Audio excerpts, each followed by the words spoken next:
অন্তর্বর্তী সরকার ইচ্ছেমতো কাজ করছে, অভিযোগ তারেক রহমানের। ভুল করলে মানবে না জনগণ। সবার আগে দরকার সুষ্ঠু নির্বাচন, গুরুত্বপূর্ণ সংস্কার করবে নির্বাচিত সরকার, বলছেন বিশিষ্টজনেরা। রাষ্ট্র সংস্কারই মূল চ্যালেঞ্জ, বললেন প্রধান উপদেষ্টা। ন্যায় বিচার, বাক স্বাধীনতা নিশ্চিতের অঙ্গীকার। আজিমপুরে অপহৃত শিশু মোহাম্মদপুর থেকে উদ্ধার, গ্রেফতার নারীসহ 4 জন, নজরদারিতে বাবা। ভোল পাল্টানো ফারুকীকে নিয়ে বিভিন্ন মহলের প্রশ্ন, উপদেষ্টা পরিষদ থেকে অপসারণের দাবি।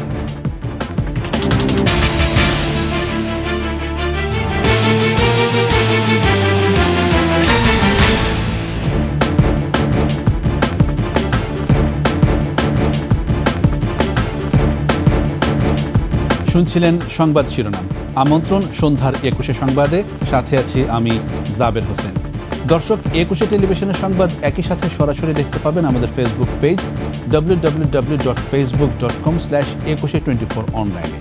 এছাড়া সাবস্ক্রাইব করতে পারেন www.youtube.com/@21etv চ্যানেলে।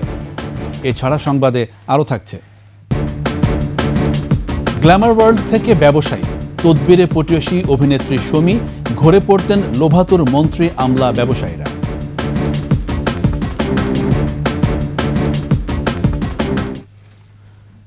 অন্তর্বর্তী সরকার জনগণের চাওয়াকে গুরুত্ব না দিয়ে ইচ্ছেমতো কাজ করছে বলে অভিযোগ করেছেন বিএনপির ভারপ্রাপ্ত চেয়ারম্যান তারেক রহমান।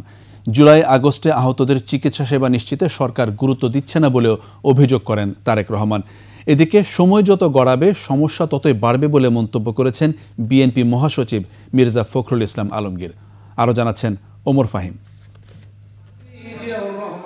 রাজধানীর ইঞ্জিনিয়ার্স ইনস্টিটিউটে জাতীয়তাবাদী টেক্সটাইল ইঞ্জিনিয়ার্স অ্যাসোসিয়েশনের তৃতীয় কাউন্সিল। প্রধান অতিথি হিসেবে ভার্চুয়ালি যোগ দেন বিএনপির ভারপ্রাপ্ত চেয়ারম্যান তারেক রহমান। উপস্থিত ছিলেন দলের মহাসচিব মির্জা ফখরুল ইসলাম আলমগীর সহ সিনিয়র নেতারা।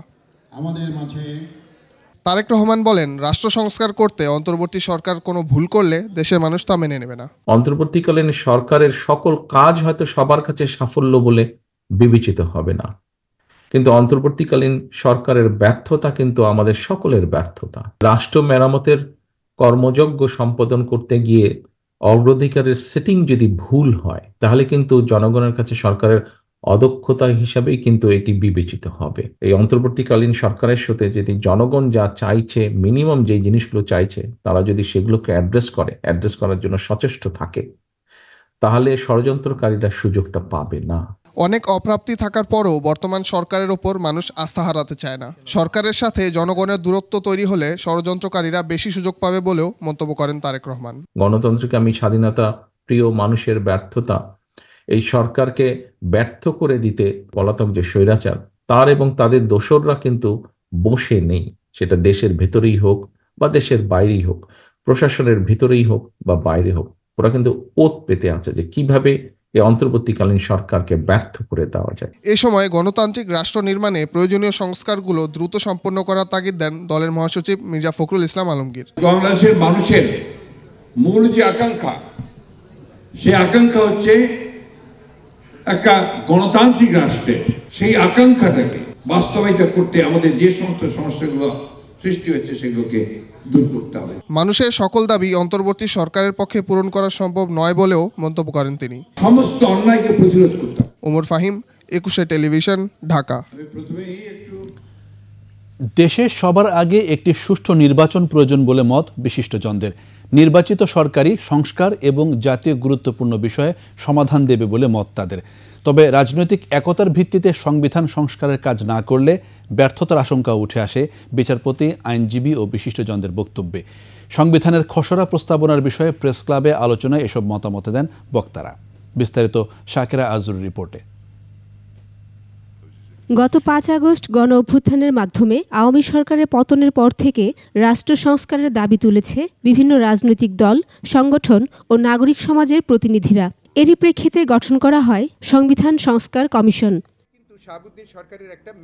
শনিবার জাতীয় প্রেস ক্লাবে ল রিপোর্টার্স ফোরামের আয়োজনে সংবিধানে খসড়া প্রস্তাবনা পেশ করেন ফোরামের সাবেক সভাপতি সালেউদ্দিন। খসড়া প্রস্তাবনা নিয়ে আলোচনায় অংশ নেন সাবেক বিচারপতি, অ্যাটর্নি জেনারেল, সুপ্রিম কোর্টের সিনিয়র আইনজীবী, সমাজের বিশিষ্ট ব্যক্তি এবং গণমাধ্যম ব্যক্তিত্বরা। খসড়া প্রস্তাবনায় সরকারি সব কার্যালয়ে জাতীয় পতাকার প্রতিকৃতি প্রদর্শন করার প্রস্তাব দেয়া হয়। আমাদের যে মুক্তিযুদ্ধ করে যে মহান পতাকা, সেই পতাকা এবং বাংলাদেশের যে প্রতীক, সেই প্রতীকটি আমাদের অফিস আদালতে এটি স্থাপিত হবে। ডেমোক্রেসির মূল কথা কি? মাল্টি পার্টি ডেমোক্রেসি হবে, কম্পিটিশন থাকবে, আমি আমার কথা বলবো, আপনি আপনার কথা বলবেন, পিপল যে অ্যাকসেপ্ট করবে এটা উইল বি অ্যাকসেপ্টেড, পিপল যেটা অ্যাকসেপ্ট করবে না it will not be accepted. এখান থেকে নাও, ওখান থেকে নাও, ওখান থেকে নাও, আর কম্পিটিশন থাকবে না? There should be competition. এবং ডেমোক্রেসিতে যদি কম্পিটিশন না থাকে তাহলে অথরিটারিয়ানিজম হবে।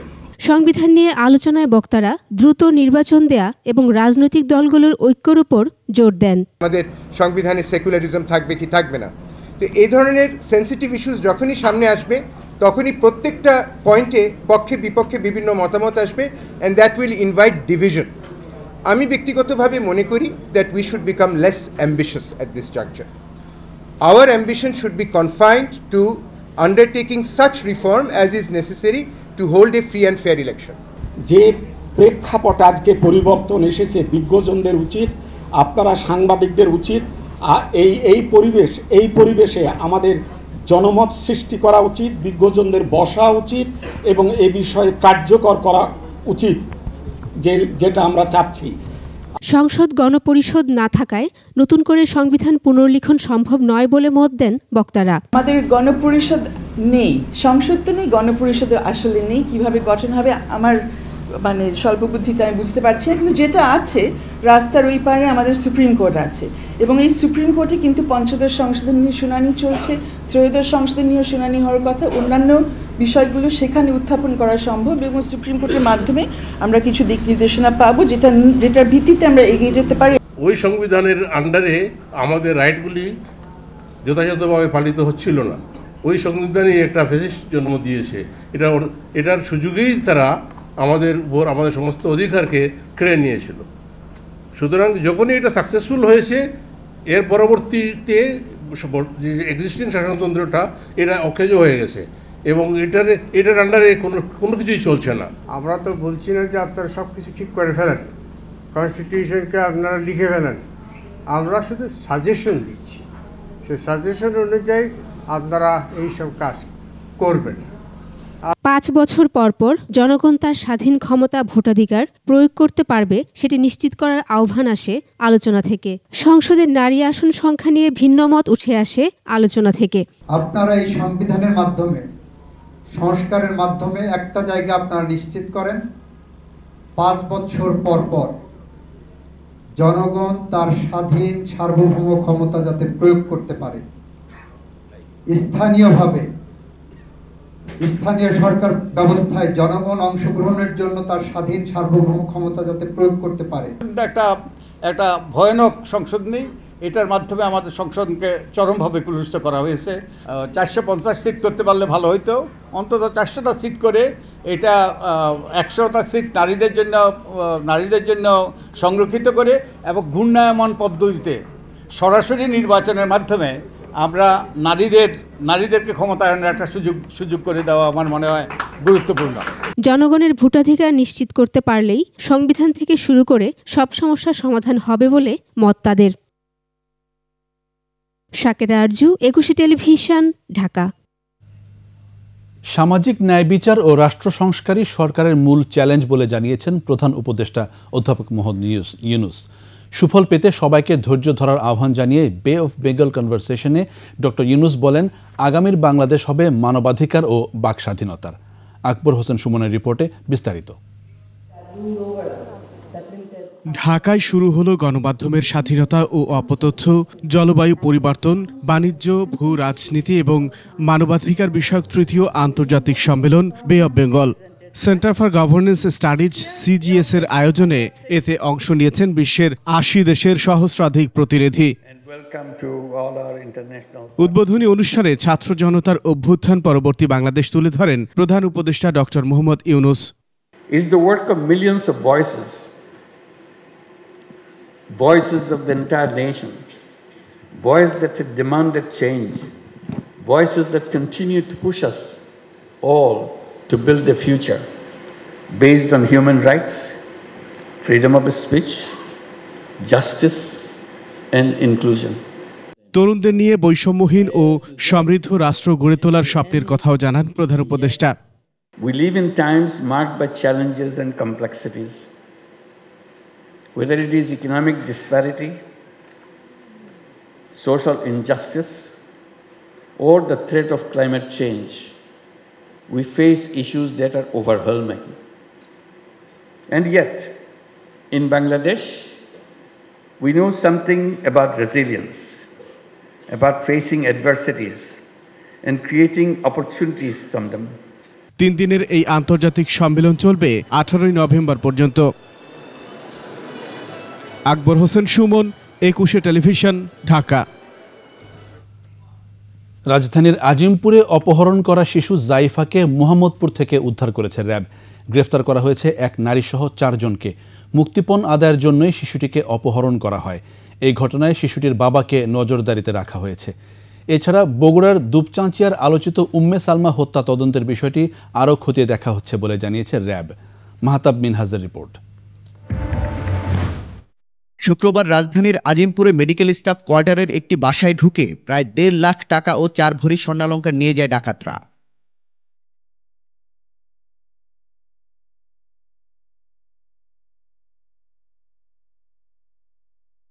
শুধু মালামাল নিয়ে ক্ষান্ত থাকেনি, নিয়ে যায় বাসার 8 মাসের শিশু জাইফাকেও।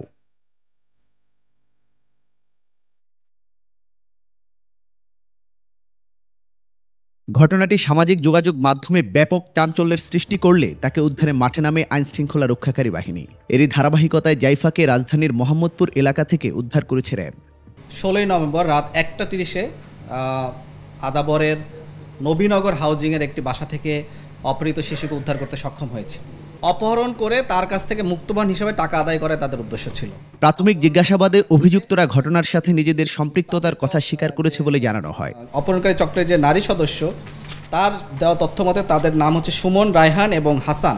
চক্রের সদস্যরা ভিকটিমের মাকে হাত পা বেঁধে ফেলেন এবং মুখের ভিতরে কাপড় দিয়ে তার মুখটাও বেঁধে ফেলেন এবং তাকে এক ধরনের স্প্রে করেন তার নাকে এবং বাচ্চাটাকেও একটা স্প্রে করে অচেতন করে ফেলে। ভিকটিমের মা, তার সাথে তার বাবার কিছুটা মনোমালিন্য আছে। তার বাবার তাদের বাসায় যাতায়াত আছে, কিন্তু রাতের বেলায় সে বাসায় থাকে না। সেও এই তদন্তের স্বার্থে আমাদের নজরদারিতে আছে।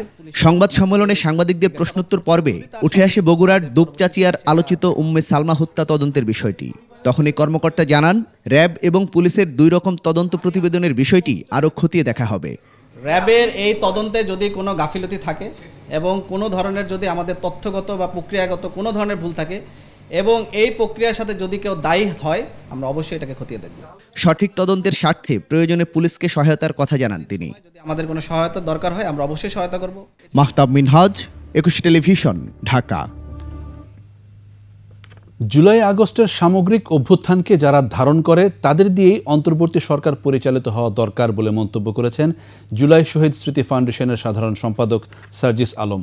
আর সমাজ কল্যাণ উপদেষ্টা শারমিন এস মুর্শিদ বলেছেন, গণ অভ্যুত্থানের শহীদ পরিবার ও আহতদের পাশে থাকতে সরকার প্রতিজ্ঞাবদ্ধ। রংপুর বিভাগীয় প্রতিনিধি লিয়াকত আলী বাদলের তথ্যচিত্রে ডেস্ক রিপোর্ট। জুলাই শহীদ স্মৃতি ফাউন্ডেশনের উদ্যোগে শিল্পকলা একাডেমি মিলনায়তনে আয়োজিত অনুষ্ঠানে রংপুর বিভাগের বৈষম্য বিরোধী আন্দোলনে শহীদ ও আহত 44 পরিবারের মাঝে 5 লাখ টাকা করে অনুদানের চেক বিতরণ করা হয়। এ সময় শহীদ পরিবারের সদস্যরা খুনিদের দ্রুত গ্রেফতার করে বিচারের আওতায় আনার দাবি জানান। এই যে আমার শহীদ শাকিনুর যে শহীদ হয়ে গেল, তাদের আমরা বিচার চাই। এইরকম মানিক যেন আরো অন্য কোনো মানিককে জীবন দিতে না হয়। যে সাইদ হত্যা মামলার আসামিরা এখনও ঘুরে বেড়াচ্ছে, ওদেরকে ধরার জন্য আমাদের বিশেষভাবে অনুরোধ এবং ওদেরকে আইনে আওতায় এনে উপযুক্ত শাস্তির ব্যবস্থা করার দরকার। অনুষ্ঠানে অন্তর্বর্তী সরকারের সমাজ কল্যাণ উপদেষ্টা শারমিন এস মুর্শিদ, মৎস্য উপদেষ্টা ফরিদা হোসেন, জুলাই স্মৃতি ফাউন্ডেশনের প্রধান শহীদ মুগ্ধের ভাই স্নিগ্ধ এবং ফাউন্ডেশনের সাধারণ সম্পাদক সার্জিস আলম উপস্থিত ছিলেন। এই ফারুকই কোন সময় বিগত এই 36 জুলাই কোন সময় সরাসরি সরকারের বিপক্ষে গিয়ে এই ছাত্র জনতার অভ্যুত্থানে যারা অংশগ্রহণ করেছে তাদের পক্ষে অবস্থান নিয়েছিল? কখনোই নয়। তিনি তার সময় পুরো সময় ক্ষমতার কাছাকাছি থাকার জন্য যেভাবে তার মতো করে তোষামোদি করা দরকার সেভাবে করেছে। 3 বিভাগ থেকে এরকম কি একজনও নেই যে একটা মন্ত্রণালয় চালানোর মতো ওই বিষয়ে বিশেষজ্ঞ বা যোগ্য? উপদেষ্টা শারমিন এস মুর্শিদ বলেন, শহীদ ও আহতদের পরিবারের পাশে আছে সরকার।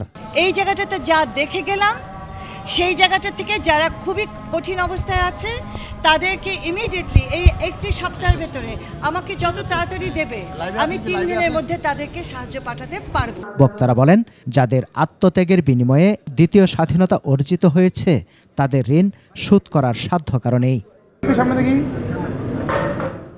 সমর ইসলাম, ডেস্ক রিপোর্ট, 21 টেলিভিশন।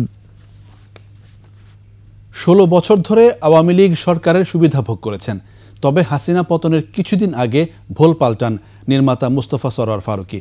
তারপর হয়ে যান অন্তর্বর্তী সরকারের উপদেষ্টা। কোন যোগ্যতায় ফারুকীকে উপদেষ্টা করা হয়েছে তা নিয়ে প্রশ্ন উঠেছে নানা মহলে। বৈষম্য বিরোধী ছাত্র আন্দোলন ও সুশীল সমাজের পাশাপাশি আলেমরাও ফারুকীকে উপদেষ্টা হিসেবে দেখতে চান না। মানিক শিকদারের রিপোর্ট। আমারে খালি একটা কোণা দিয়ে দিও। দেশের ইতিহাসে সবচেয়ে বড় বাজেটের চলচ্চিত্র মুজিব একটি জাতির রূপকার চলচ্চিত্রে অভিনয়ের জন্য আরিফিন শুভর বরাদ্দকৃত সরকারি প্লট বাতিল হলেও নুসরাত ইমরোজ তিশা হয়েছেন পুরস্কৃত। তার স্বামী মোস্তফা সরোয়ার ফারুকী পেয়েছেন উপদেষ্টার পদ। এ নিয়ে চলছে নেটিজেনদের আলোচনা সমালোচনা। নতুন 3 উপদেষ্টা শপথের দিন থেকেই ছাত্র জনতার মধ্যে প্রতিক্রিয়া দেখা যায়। শাহবাগে যে ফ্যাসিবাদের বীজ রোপিত হয়েছিল সেটা বিরুদ্ধে পরবর্তীতে তিনি গিয়েছেন এক সময় ইত্যাদি বলেছেন, কিন্তু মুজিব প্রশ্নে তার স্থানটা কোথায়? এবং মুজিবকে ব্যবহার করে যে ফ্যাসিবাদের একটা আইকন তৈরি করা হয়েছিল হিটলারের মতো, হ্যাঁ, এ ব্যাপারে তার মতামত আরো অনেক কিছু তাকে স্পষ্ট করতে হবে। জনপ্রিয় বেশ কিছু নাটক চলচ্চিত্রের নির্মাতা মোস্তফা সরোয়ার ফারুকী, তবে তার নির্মিত নাটক চলচ্চিত্রের কাহিনী ও সংলাপ নিয়ে আছে বিতর্ক। তুমি আমার সঙ্গে লিটনের ফ্ল্যাটে চলো, এর চেয়েও নিরিবিলি। রাজনীতিবিদ ও আলেম সমাজের প্রতিনিধিরা এই উপদেষ্টা নিয়োগ নিয়ে প্রশ্ন তুলেছেন। সমাজ বিধ্বংসী যে সংস্কৃতি বলয়টা তারা দীর্ঘ 15 বছরে তৈরি করেছিল, এই সংস্কৃতি বলয়টাকে রক্ষা করার জন্যে তারা এই মোস্তফা সরোয়ার ফারুকীর মতো একজন লোক এখানে বসায়।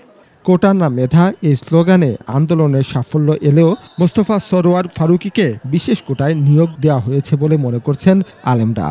আমরা জীবন দিয়েছি, প্রাণ দিয়েছি, আমাদের দাবি বেশি। আমার অনেক হাফেজরা জীবন দিয়েছেন, অনেক আলেম ওলামারা জীবন দিয়েছেন। সেখানে মোস্তফা সরোয়ার ফারুকীর মতন একজন উপদেষ্টা হুট করে এসে বসে পড়বে আর আমরা মেনে নেব, এটা অসম্ভব ব্যাপার।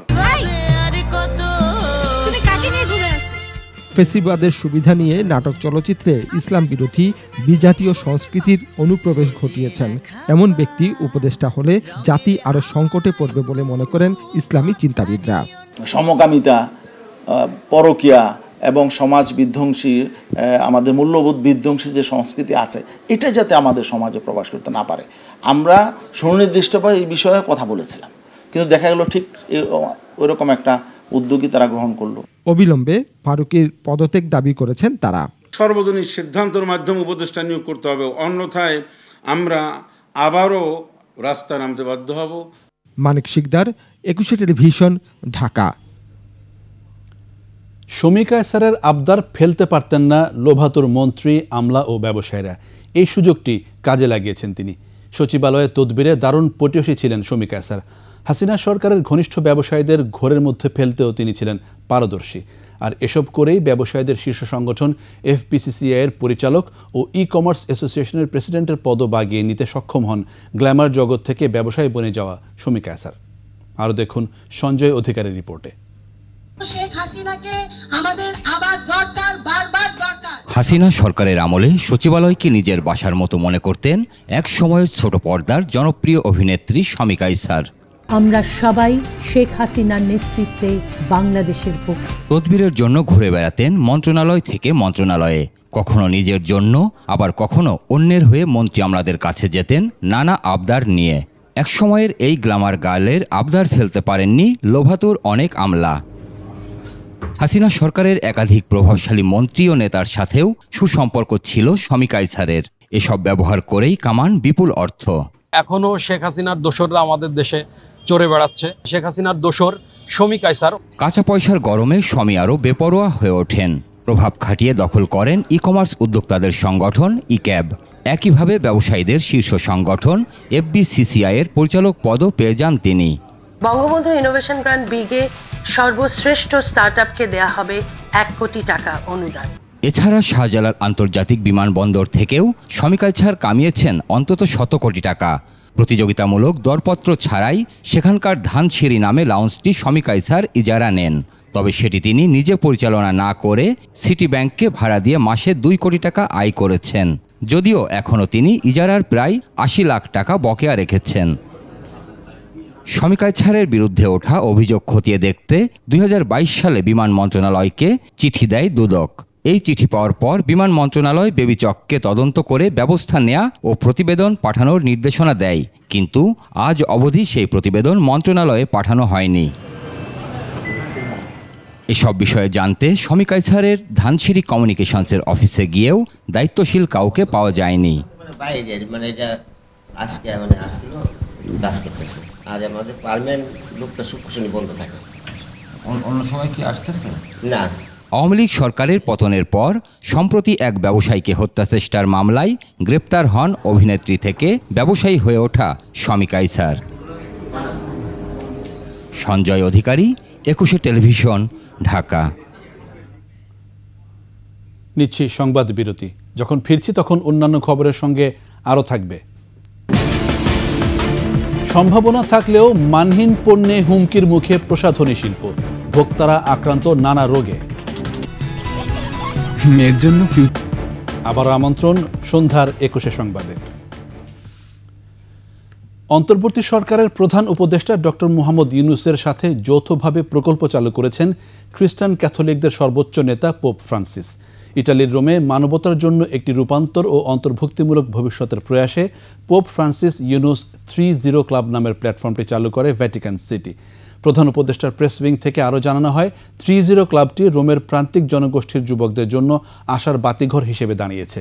পোপ ফ্রান্সিসের প্রতি শ্রদ্ধা ও কৃতজ্ঞতা জানিয়ে প্রফেসর ইউনূস সবাইকে একত্রে এই রূপান্তরিত যাত্রা শুরু করার আহ্বান জানিয়েছেন। এক চিঠিতে ডক্টর মোহাম্মদ ইউনূস বলেন, এই উদ্যোগ শুধু শূন্য দারিদ্র্য, শূন্য বেকারত্ব এবং শূন্য নেট কার্বন নিঃসরণ অর্জনের জন্য লক্ষ্যে নয়, বরং একটি নতুন সভ্যতার উত্থানকে উৎসাহিত করার জন্য নেওয়া হয়েছে।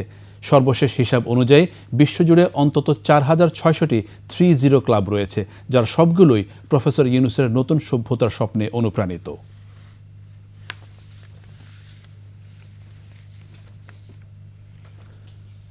মূল্যস্ফীতি নিয়ন্ত্রণে বেশ কিছু উদ্যোগ নেওয়া হয়েছে জানিয়ে অর্থ উপদেষ্টা ডক্টর সালেহ উদ্দিন আহমেদ বলেছেন, অনেকে হতাশ হলেও নিয়ন্ত্রণের জন্য কিছুটা সময় দরকার। ফাইন্যান্সিয়াল অ্যান্ড ইকোনমিক রিফর্ম শিরোনামে এক সংলাপে উপদেষ্টা আরও বলেন, ভবিষ্যতে দেশ থেকে আর টাকা পাচার করা যাবে না। বিস্তারিত জানাচ্ছেন আকবর হোসেন সুমন। বিগত সরকারের তৈরি করা অলিগার্ক ব্যবসায়ীরাই বিদ্যুৎ জ্বালানি খাতকে ধ্বংস করে দিয়েছে, লুটপাট চালিয়েছে ব্যাংক পুঁজিবাজারে। এমন অভিযোগ উঠে এসেছে আর্থিক খাত সংস্কার নিয়ে একটি বেসরকারি বিশ্ববিদ্যালয় আয়োজিত সংলাপে। বক্তারা বলেন, আর্থিক খাত ধ্বংসে সবচেয়ে বড় ভূমিকা রেখেছে কেন্দ্রীয় ব্যাংক। মাসোহারা দিয়ে এখানে লোক বসিয়ে লুটপাট চালিয়েছে প্রভাবশালীরা। The villain of the piece is that all the structures of the state which are supposed to promote, protect and provide the services to the citizens of this country got corrupted. এবং এইটার একটা major experience you will find in the financial sector. বিভিন্ন সময় বিভিন্ন রকম directive issue করা এবং বিভিন্নভাবে ক্যাপিটাল মার্কেট গতিকে থামিয়ে দেয়া, সেই পরিপ্রেক্ষিতে যেটা হয়েছে, আমাদের যারা স্টেক হোল্ডার বা আমাদের যারা ইনভেস্টার, তাদের একেবারেই আস্থাহীনতার একটা জায়গায় আমরা চলে এসেছি। সংলাপে অর্থ উপদেষ্টা বলেন, অন্তর্বর্তী সরকারের প্রচেষ্টায় আর্থিক খাতে কিছুটা হলেও শৃঙ্খলা ফিরেছে। মূল্যস্ফীতি নিয়ন্ত্রণে উদ্যোগের কথাও তুলে ধরেন তিনি।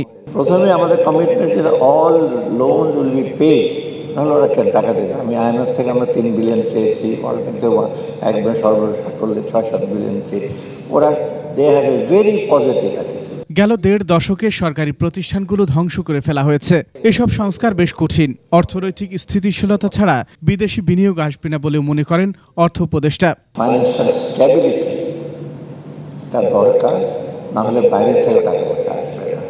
কারণ আপনি যদি লোকের না জানি আপনার ফরেন এক্সচেঞ্জ রেট কী হবে, মোটামুটি স্টেবল হয়ে আসছে, কলিং পেক করে মোটামুটি 120 123 হয়েছে, কিন্তু অনেকে প্রেডিক্ট করেছিল 180 200 হয়ে যাবে, শ্রীলঙ্কা মতো 400 হয়ে যাবে, ওরকম অনেকের ভয় ছিল।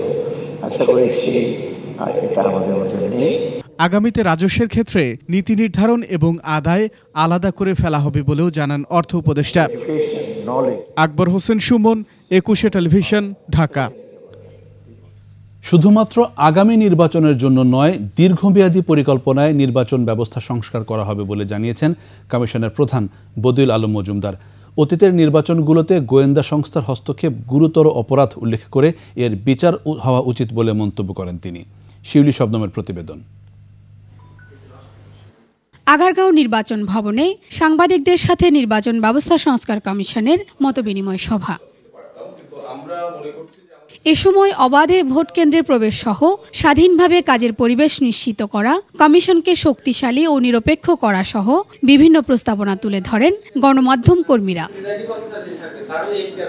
নির্বাচনে ইভিএম এর ব্যবহার বিষয়ে সংস্কার কমিশন প্রধান জানান, এজন্য রাজনৈতিক ঐক্যমত্য দরকার। এটা অত্যন্ত ব্যয়বহুল এবং এ নিয়ে ওই যে অনেক দেশে কিন্তু ইভিএমটা বেরিয়ে আসছে, আর সবচেয়ে বড় কথা এটা যদি ইভিএম ব্যবহার করতে হয় এটা একটা রাজনৈতিক ঐক্যমত্য দরকার। অতীতে গণমাধ্যমের স্বাধীনতায় যে নগ্ন হস্তক্ষেপ হয়েছে সে বিষয়ে গভীরভাবে নজর দেবে সংস্কার কমিশন।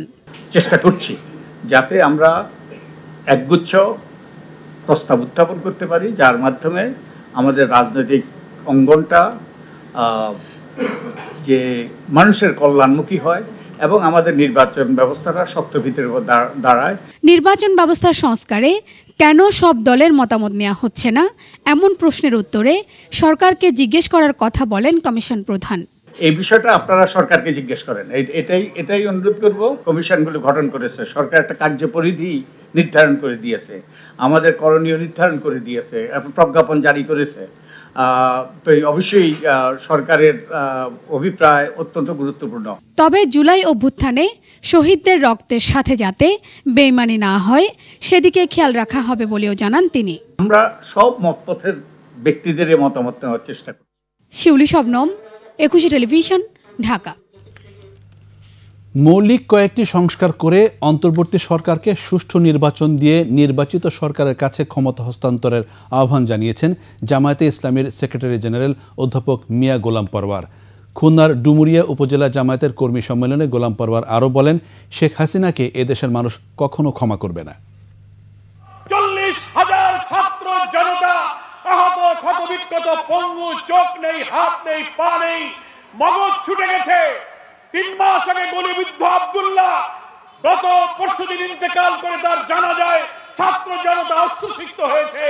এত ত্যাগের বিনিময়ে অর্জিত নতুন বাংলাদেশে আমরা যে দাঁড়িয়েছি, আমাদেরকে তাদের এই রক্তের ঋণ শোধ করতে হবে। ধীরে ধীরে কমছে ডেঙ্গুর প্রকোপ। রাজধানীর হাসপাতালগুলোতে রোগীর চাপ থাকলেও পরিস্থিতি অনেকটাই নিয়ন্ত্রণে। সোহরাওয়ার্দী হাসপাতালের পরিচালক জানালেন, ডিসেম্বর নাগাদ আরও কমবে ডেঙ্গুর ভয়াবহতা। একই ধারণা গবেষকদেরও। বিস্তারিত জানাচ্ছেন নাহিদ সিরাজি নিম্মি। রাজধানীর মহাখালীর 9 বছরের তাহসিন, 6 দিন ধরে জ্বর, এরপরেই ধরা পড়ে ডেঙ্গু। ভর্তি করা হয় রাজধানীর ডিএনসিসি হাসপাতালে। খাওয়া দাওয়া বন্ধ করে দিচ্ছে, সারাদিন শুয়ে থাকে, মাথা ব্যথা, তারপর ডাক্তার টেস্ট দিয়েছে। আরেক শিশু নারায়ণগঞ্জের সিফাত, বয়স 4, গত শুক্রবার থেকে জ্বরে আক্রান্ত। 3 দিন যাবৎ ভর্তি একই হাসপাতালে। চোখ মুখ ফুলে গেছে, মুখটুক ফুলে গেছে দেখে আমরা রোগীর মানে খারাপ পজিশনে আছে দেখে আমরা নিয়ে আসছি। একই চিত্র হাসপাতালটির অন্যান্য ওয়ার্ডগুলোতেও। ডেঙ্গুর লক্ষণ কারো কারো ক্ষেত্রে ছিল মারাত্মক। আমার অতিরিক্ত জ্বর ছিল আর হঠাৎ করে পেট ফুলে গেছিল, অনেক বমি করতো, তার শরীর দুর্বল হয়ে গেছিল, ক্লান্ত সে। এরপরে তার খাবার একবারে রুচি ছিল না। প্রথম রাতে জ্বরে পড়ছি, জ্বরে পড়ার পর রাতেই বমি হয়েছে অনেক। রোগীদের অনেকেই এখন সুস্থ হওয়ার পথে, ফিরবেন নিজ ঘরে। এখন একটু আলহামদুলিল্লাহ অনেকটাই ভালো। ডাক্তার আজকে রিলিজ দিয়েছে, আজকে চলে যাব, আজকে রিলিজ পাচ্ছি আর কি। রাজধানীর আরেক হাসপাতাল শহীদ সোহরাওয়ার্দী মেডিকেল কলেজ হাসপাতাল। ডেঙ্গুর চিত্র এখানেও কিছুটা একই। গত 2 দিন থেকে জ্বর চলতেছে এবং ওষুধও খাচ্ছি। ওষুধ খেয়ে জ্বর আসতেছে, আবার মাঝে মাঝে ছেড়েও যাচ্ছে।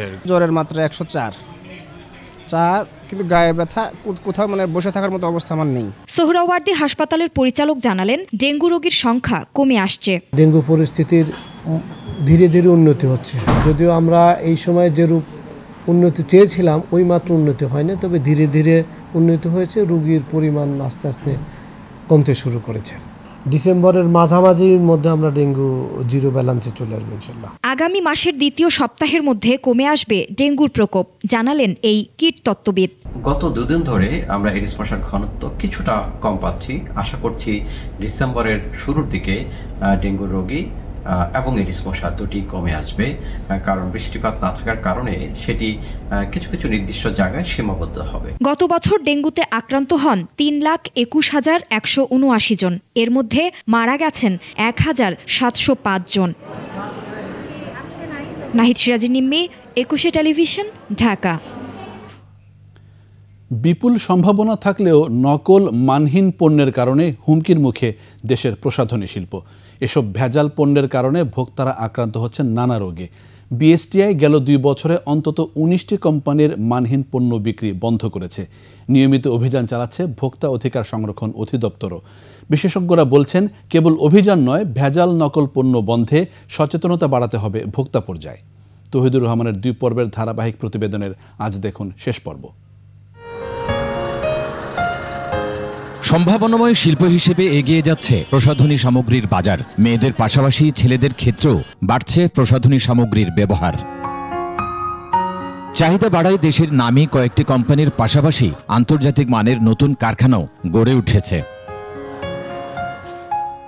এসব কারখানা থাকার পরও দেশের প্রসাধনী শিল্প আস্থাহীনতায় রয়েছে। এর অন্যতম কারণ বাজারে নকল এবং ভেজাল পণ্য। বিশেষ করে রাজধানী ঢাকার চকবাজার এবং মৌলভীবাজারে নকল ও ভেজাল পণ্যে সয়লাভ। দেশের প্রান্তিক এলাকার খুচরা বিক্রেতারাও এখান থেকে নকল ভেজাল পণ্য কিনে ছড়িয়ে দিচ্ছেন সারা দেশে। এগুলো তো হচ্ছে ওদের মানে কোনো ব্র্যান্ড নাই, ওরা নানান ব্র্যান্ডকে কপি করে মানে মূলত মার্কেটে ছাড়ে। আসল প্রোডাক্ট কই পাওয়া যায়, এই জন্য এটা অনেক সেন্সিটিভ বিষয়। এক একটা জিনিসের বলা হয় যে অনেক কপি রেপ্লিকা বের হয়, কারণ ওগুলো ইউজ করি না, ওগুলো ইউজ করলে ত্বকে একটু মানে সাইড এফেক্ট থাকতে পারে। চকবাজার মৌলভীবাজারের ব্যবসায়ীরাও ভেজাল এবং মানহীন পণ্যের বিষয়টি স্বীকার করেছেন। একটা এলাকায় যেমন ভালো মন্দ মানুষ থাকে, ভালো মন্দ প্রোডাক্টও থাকতে পারে। আর আমাদেরও এই সবখানে ইম্পোর্টেড থেকে নেওয়া সম্ভব না, আমাদের আগে যেমন নিতে হয় কিছু না, দোকানদারি চলে না। বিশ্ব স্বাস্থ্য সংস্থার জরিপ বলছে, বাংলাদেশে 2020 সালে স্কিন ক্যান্সারে আক্রান্ত হয়ে অন্তত 850 জন মানুষ মারা গেছেন। সবার মনে হয় ধারণাটা যে আমি ফর্সা হলে সুন্দর হব, সেটা ছেলে মেয়ে উভয় ক্ষেত্রেই হচ্ছে। সো ফর্সাকারী ক্রিম ব্যবহার করে দেখা যাচ্ছে যে স্কিনটা পুরো জ্বলে যাচ্ছে, বার্ন করে ফেলছে, এবং ওই বার্ন কিন্তু আর রিকভার করা যায় না। নকল প্রতিরোধে অভিযান চালানো হয়েছে জানিয়ে ভোক্তা অধিকার সংরক্ষণ অধিদপ্তরের মহাপরিচালক নীতি নৈতিকতার তাগিদ দিয়েছেন। আমাদের কমিটমেন্টের অভাব আছে। একটা দেশে বা যে কোনো একটা সমাজে অপরাধ করে থাকে অত্যন্ত মুষ্টিমেয় কিছু ব্যক্তি, যেখানে যাওয়া হোক সেখানেই ত্রুটি বিচ্যুতি আছে। বিএসটিআই বলছে, খোলা বাজারে অবৈধ রং ফর্সাকারী স্কিন এবং লোশন থাকায় নিষিদ্ধ করা হয়েছে অন্তত 19টি কোম্পানির পণ্য উৎপাদন এবং বিপণন। মোবাইল কোর্টের মাধ্যমে গেল 2 বছরে অন্তত 1,77,62,000 কোটি টাকা জরিমানা করা হয়েছে। যেখানে আমরা অবৈধ প্রতিষ্ঠানের সন্ধান পাচ্ছি সেখানে আমরা অভিযান পরিচালনা করে অবৈধ প্রতিষ্ঠান সেটা তাকে সিলগালা করা বা জরিমানা করা বা জেল দেওয়া, এই কাজগুলি আমরা প্রতিনিয়ত করছি। তবে ব্যবসায়ীরা বলছেন, কেবল মোবাইল কোর্ট নয়, নকল বন্ধে সবার আগে সচেতনতা বাড়াতে হবে। কনজিউমাররা যদি এই ব্যাপারে একটা জ্ঞান অর্জন করতে পারে, তাহলে মার্কেটে যে স্মাগলিং আছে সেটা অথবা নকল করার যে প্রবণতা সেটা অনেকাংশে কমে যাবে। আস্থাহীনতা দূর করতে পারলে এগিয়ে যাবে দেশের প্রসাধনী সামগ্রী, এমনটাই বলছেন সংশ্লিষ্টরা। তৌহিদুর রহমান, 21 টেলিভিশন, ঢাকা। এবার বাণিজ্য সংবাদ।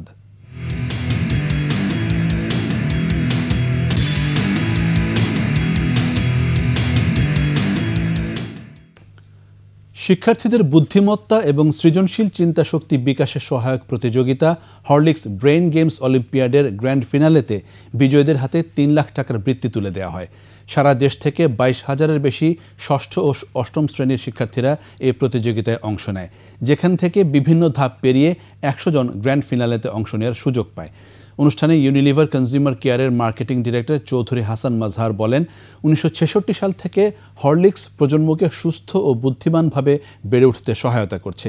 একই সঙ্গে এই ব্রেন গেমস অলিম্পিয়াডের মাধ্যমে মেধাবী শিক্ষার্থীরা প্রচলিত শিক্ষার গণ্ডি পেরিয়ে ব্যবহারিক জ্ঞান এবং অভিযোজন ক্ষমতা বাড়ানোর সুযোগ পেয়েছে।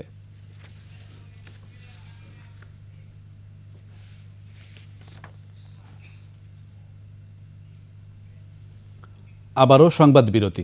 যখন ফিরছি তখন অন্যান্য খবরের সঙ্গে আরও থাকবে। ঢাকায় হচ্ছে স্পোর্টস ভিলেজ, জুলাই বিপ্লবের শহীদদের নামে জেলা উপজেলার স্টেডিয়াম। মেয়ের জন্য ফিউচার প্ল্যান করে রেখেছি। দেখছেন সন্ধ্যার 21 সংবাদ। এবার সোনালী লাইফ ইন্স্যুরেন্স আন্তর্জাতিক খবর।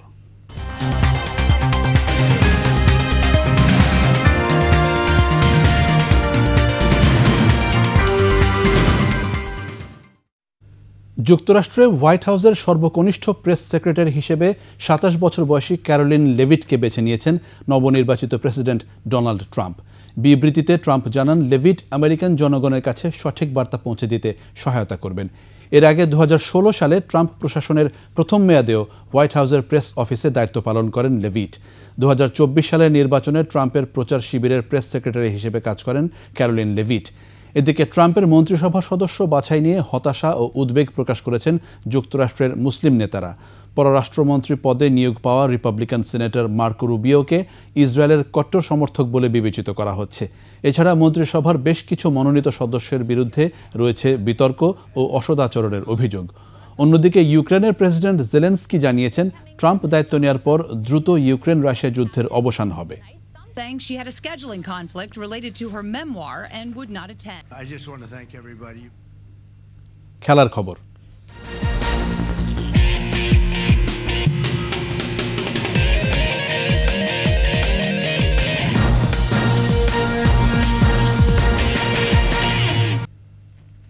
ছোট ছোট মাঠ থেকে ভালো প্লেয়ার উঠে আসে, তাই তো মাঠ দখল হওয়া সব মাঠ পুনরুদ্ধারের চেষ্টা চালাচ্ছে সরকার। ঢাকায় 55টি ফেডারেশনের খেলার সুযোগ সুবিধা সম্বলিত স্পোর্টস ভিলেজ তৈরির পরিকল্পনা রয়েছে সরকারের। এছাড়া বঙ্গবন্ধু স্টেডিয়াম সহ অন্যান্য স্থাপনার নাম পরিবর্তনের সিদ্ধান্ত আসবে উপদেষ্টা পরিষদের কমিটি থেকে। আর উপজেলা স্টেডিয়ামগুলো হবে জুলাই বিপ্লবের শহীদদের নামে। পারভেজ খোকনের রিপোর্ট। ঢাকা শহরে মাঠ দখল করে গড়ে উঠেছে স্থাপনা, ক্লাব, মার্কেট, এমনকি হাটবাজার। তবে মাঠ থাকলেও সেগুলোতে সাধারণের প্রবেশাধিকার নেই, যা শিশুদের শারীরিক ও মানসিক গঠনে অন্তরায় হয়ে দাঁড়িয়েছে। শুধু তাই নয়, মাঠের অভাবে জাতীয় পর্যায়ে প্রতিভাবান খেলোয়াড়দের সংকট দেখা দিয়েছে। এমন অবস্থায় দখল হওয়া সেসব মাঠ পুনরুদ্ধার করার আশ্বাস দিয়েছেন যুব ও ক্রীড়া উপদেষ্টা আসিফ মাহমুদ সজীব ভুঁইয়া। বঙ্গবন্ধু স্টেডিয়ামের একটা স্টেডিয়াম তো এরকম হতে পারে না, ভেতরে ঘিঞ্জি অবস্থা, ময়লা ফেলে রাখা। সৌন্দর্য বর্ধনের জন্য আমরা ব্যবস্থা নেব। জুলাই আগস্ট গণ অভ্যুত্থানে শহীদদের নামে উপজেলা পর্যায়ে 220টির বেশি স্টেডিয়াম স্থাপনের নীতিগত সিদ্ধান্ত নিয়েছে যুব ও ক্রীড়া মন্ত্রণালয়। প্রতিবন্ধীদের জন্য সংসদ ভবন সংলগ্ন শহীদ ফারহান ফায়াজ মাঠ উদ্বোধন করে এসব বলেন ক্রীড়া উপদেষ্টা। এই মাঠগুলো আমরা পুনরুদ্ধার করব যেগুলো দখল হয়ে গেছে, এবং বাকি মাঠগুলোকেও যথাযথ সংস্কারের মাধ্যমে খেলাধুলার উপযোগী করে গড়ে তুলব। আর শুধু স্টেডিয়াম না, স্টেডিয়ামে তো একদম অ্যাডভান্স লেভেলের খেলাধুলাটা হয়, কিন্তু আমাদের খেলোয়াড়রা তো উঠে আছে এই ছোট ছোট মাঠ থেকেই। 2025 সালের পাঠ্য বইতেও জুলাই আগস্ট অভ্যুত্থান নিয়ে একটি অধ্যায় সংযোজন করা হচ্ছে, এবং যেখানে শহীদদের স্মৃতিকথা লেখা থাকবে বলেও জানান ক্রীড়া উপদেষ্টা। যে জায়গায় নামগুলো পরিবর্তন করা প্রয়োজন বলে মনে হচ্ছে, অথবা নতুন যেই কাঠামোগুলো আমরা করছি, বিভিন্ন উপজেলা স্টেডিয়াম হচ্ছে এবং এখানে আজকে একটা খেলার মাঠ হলো, এই কাঠামোগুলোতে যেন আমাদের শহীদদেরকে স্মরণে রাখার ব্যবস্থা করা যায়। চলতি মাসে ওয়েস্ট ইন্ডিজ সফরে সাকিবের থাকা না থাকার বিষয়েও কথা বলেন উপদেষ্টা। আমি আমার সেই পরামর্শ দিয়েছি, আপনারা জানেন, এবং ক্রিকেট বোর্ড সেই অনুযায়ী ব্যবস্থা নিয়েছে। Parvez Khokon, 21 television. Bangladesh Olympic association BO এর সভাপতির দায়িত্ব নেওয়ার পর কার্যনির্বাহী কমিটির প্রথম সভা করেছেন সেনাবাহিনী প্রধান জেনারেল ওয়াকারুজ্জামান। এ সময় সভায় উপস্থিত সকলকে ধন্যবাদ এবং ক্রীড়াঙ্গনকে উন্নতির শিখরে নিয়ে যাওয়ার অঙ্গীকার করেন সেনাপ্রধান। এদিকে বিওএ এর সহসভাপতি শেখ বশির আহমেদ মামুন জানান, অলিম্পিক অ্যাসোসিয়েশন ও সেনাবাহিনী যৌথভাবে সাফ জয়ী নারী দলের জন্য কক্সবাজারে সংবর্ধনার আয়োজন করবে।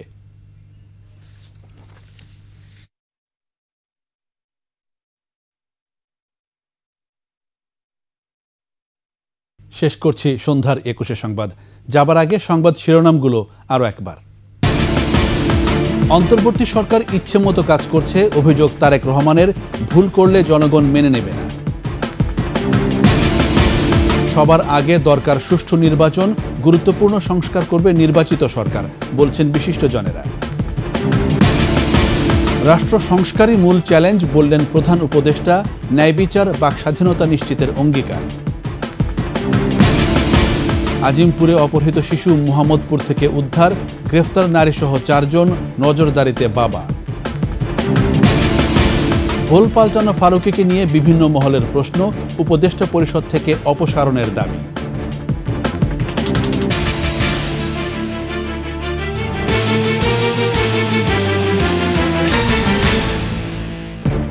একুশে টেলিভিশনের সর্বশেষ সংবাদ জানতে ডায়াল করুন 2021 নম্বরে, আর ভিজিট করুন 21-tv.com এই ওয়েবসাইট। ফেসবুকে ভিজিট করতে পারেন www.facebook.com/2124 অনলাইনে। এছাড়া সাবস্ক্রাইব করতে পারেন www.youtube.com/@21etv চ্যানেলে। এতক্ষণ সঙ্গে থাকার জন্য ধন্যবাদ। পরবর্তী সংবাদ রাত 9টায় দেখার আমন্ত্রণ রইল। 21-এর সাথে থাকুন।